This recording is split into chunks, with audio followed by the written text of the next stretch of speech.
Hey guys, welcome back to our vlog. Ngayon, pupunta natin yung nakita kong video sa TikTok na may pop-up store ang Parkers sa harap ng Burj Al Arab. Wala na Ray pa Dubai. Nagtataka kami bakit nire-route kami ng Google Maps from the main highway to service road. Yun pala may build up ng traffic. Tapos yung itong dinadaanan namin, para siyang yung gasoline station. Hindi ko alam pero there's really something dito sa Dubai na hindi ko ma-explain pero parang ang gaan niya sa loob. Hindi ko talaga alam.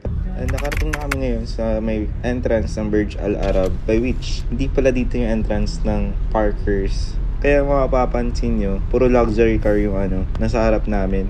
Ako nga pala, yung Burj Al Arab is sikat siya bilang isang 7-star hotel. Tinignan ko pero based sa internet, hanggang 5 lang daw talaga ang star ng hotel. Kaya hindi ko alam bakit tinawag na 7-star hotel. Siya commonly yung nasa poster. Kunwari na lang, ASAP live in Dubai. Pero after nito, pumunta na kami ng Jumeirah Beach Hotel, by which katabi lang din siya ng Burj Al Arab. Yung pupuntahan pala namin, isa isang cafe na sikat dito sa Dubai. Dahil sa kanilang cake, hindi lang basta cake, napakasarap na cake. Yung time pala nito is winter, kaya uso din sa kanila yung pop-up store sa iba't ibang lugar or sa mga open places. Kasi malamig nga siya and dinadayo din talaga siya. Kasi during summer, sobrang init na daw ng araw dito. Kaya lahat ng stores is nasa loob ng mall. Kaya tuwing winter, tinitake na nila yung opportunity para magtayo ng pop-up store. Price Fanta Orange.